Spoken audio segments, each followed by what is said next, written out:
Question number 1. A plastic rod is rubbed with a dry cloth. The rod becomes positively charged because it has gained electrons, gained neutrons, lost neutrons. अब आप देखें plastic rod जो है वो क्या होगी है, पॉजिटिवली चार्ज होगी है। तो गेन तो नहीं कर सकती इलेक्ट्रॉन्स, वरना मजीद नेगेटिव हो जाती। गेन करना न्यूट्रॉन या लॉस करना न्यूट्रॉन, उससे भी कोई फ़र्क नहीं पड़ेगा। तो जब इलेक्ट्रॉन लूज़ करेगी तो वो ऑटोमेटिकली पॉजिटिव हो जाएगी। तो इसका आंसर है सी, लॉस्ट इलेक्ट्रॉन्स। ये इसकी डायग्राम है। Question number 2. The part of oscilloscope which controls the number of electrons is electron gun. नहीं, इलेक्ट्रॉन गन तो इलेक्ट्रॉन्स जनरेट करती है। डिफ्लेक्टिंग प्लेट, नहीं, वो तो डिफ्लेक्ट करती है। बी, ग्रिड, यस, ग्रिड होता है वो चीज़, कंट्रोल ग्रिड उसको कहते हैं। जबकि फ्लोरेसेंट स्क्रीन तो वो होती है जिसके ऊपर जाके बम्बार्डमेंट होती है इलेक्ट्रॉन्स की। तो आंसर इज ग्रिड। ये इसकी डायग्राम है जो आपकी बुक से उठाई है मैंने। Question number 3. The instrument which stores charge is electroscope. नहीं, स्कोप तो आपको पता है देखने की चीज़ होती है, तो इलेक्ट्रोस्कोप इलेक्ट्रॉन्स को देखने की चीज़। रेजिस्टेंस होता है। कैपेसिटर, हाँ, कैपेसिटर जो है चार्ज को स्टोर करता है, इंडक्टर नहीं। तो कैपेसिटर जो है, दिस इज द आंसर। ये कैपेसिटर की तस्वीर है। कैपेसिटर में दो प्लेट्स होती हैं जिसपे ऑपोजिट चार्ज स्टोर होते हैं। Question number 4. The count rate falls to a very low reading by placing a paper between radioactive source and detector. Which type of radiation is emitted by the source? बिल्कुल जिस तरह मैंने पिछला gas paper दिया था आपको उसी तरह का है। कौन सी चीज़ है जो कि सिर्फ कागज़ से ही टकरा के रुक जाती होती है? अल्फ़ा रे, बीटा रे, गामा रे तो बहुत पहलवान, गामा पहलवान की तरह है, तो वो तो नहीं हो सकती। बीटा उससे कम है। सो अल्फ़ा रे होती है जो सिर्फ पेपर के साथ भी टकरा के रुक जाती होती है। ये आपको डायग्राम याद कराऊँ कि अल्फ़ा रेज सिर्फ पेपर से रुक जाती है, बीटा रेज उसमें से गुजर जाती है, एल्यूमिनियम से रुक जाती है, और गामा रेज या गैमा रेज उसमें से भी गुजर जाती है, इवन कुछ लेड में से भी गुजर जाती है। Question number 5. If a radio active element has half life of 1 day, यानी कि एक दिन में उसकी कितनी रह जाएंगे, हाफ रह जाएंगे to the original number. What fraction of the substance will be left at the end of second day, यानी पहले दिन के बाद हाफ रह गए, अब सेकंड डे के बाद कितने रह जाएंगे। तो इसका प्रोसीजर ये होता है, फर्स्ट डे के बाद 1/2, सेकंड डे के बाद 1/2 मल्टीप्लाई बाय 1/2, थर्ड डे के बाद क्या होगा, 1/2 मल्टीप्लाई बाय 1/2 मल्टीप्लाई बाय 1/2, इस तरीके से चलते होते हैं। तो इसका आंसर बड़ा ऑब्वियस है, 1/4। ये आप इसकी डायग्राम देख लेते, और इस डायग्राम में आप देख सकते हैं कि टोटल नंबर इतने हैं। एक दिन गुजरने के बाद कितने हो जाते हैं, नंबर्स बाय 2। 2 दिन गुजरने के बाद नंबर्स बाय 4। अगर इसी तरह 3 दिन गुजर जाएँ तो numbers by 8। Question number 6. If an object is placed between f and 2f in front of convex lens, then image formed is। अब आप जहन में रखें कि कॉन्वेक्स लेंस में तकरीबन तमाम ही रियल इमेजेस होते हैं, एक्सेप्ट जबकि ऑब्जेक्ट प्लेस हो एफ और लेंस के बीच में। तो यहाँ पे आंसर रियल, इन्वर्टेड, और अब सोचने की बात है डिमिनिश तो तब होता है जब बिल्कुल इन्फिनिटी भी रखा हो या 2f से भी काफ़ी दूर हो, तो यहाँ मैग्नीफाइड इमेज होगा।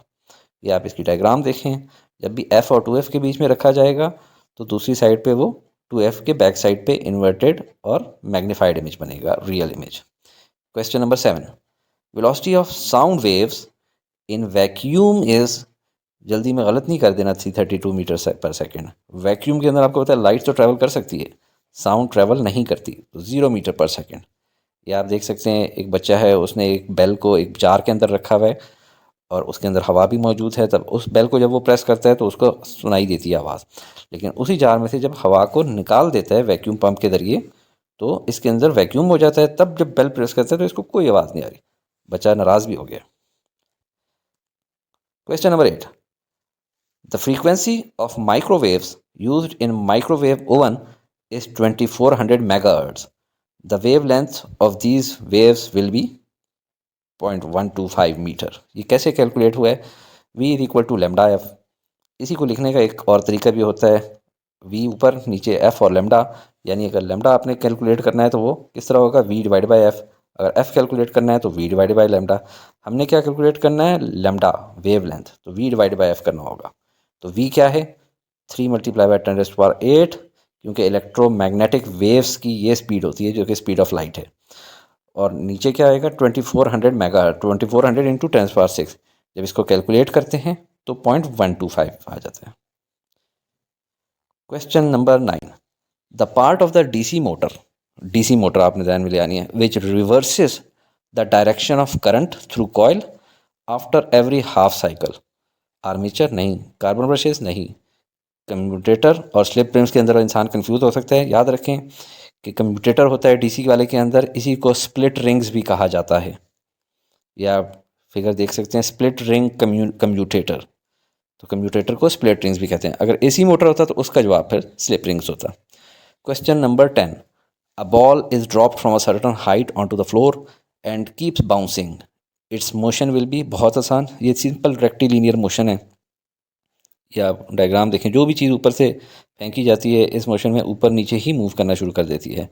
Motion of an object in a straight line with a constant or varying speed and in a single dimension is called rectilinear motion.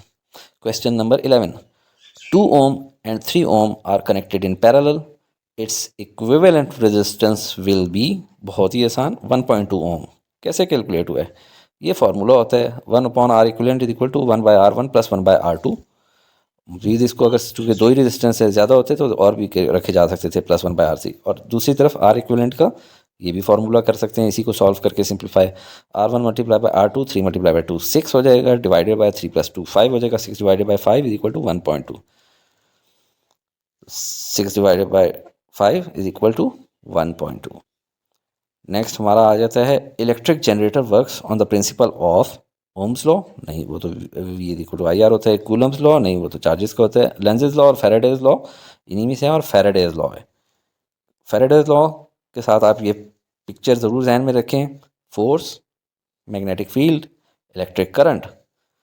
अगर अक्सर लोगों को ये भूल जाए कि ये परपेंडिकुलर है और सबसे पहले कौन है, तो मैंने इसको याद करने का तरीका रखा हुआ है, father, mother and child. Father thumb को रख लें, मदर इंडेक्स फिंगर को, और इलेक्ट्रिक करंट यानी चाइल्ड वो मिडल फिंगर को। अस्सलाम वालेकुम स्टूडेंट्स, अगर आप चाहते हैं कि आपके टीचर ये वीडियोस बनाना कंटिन्यू रखें तो ज़रूर लाइक, शेयर और सब्सक्राइब करके हौसला अफजाई किया करें।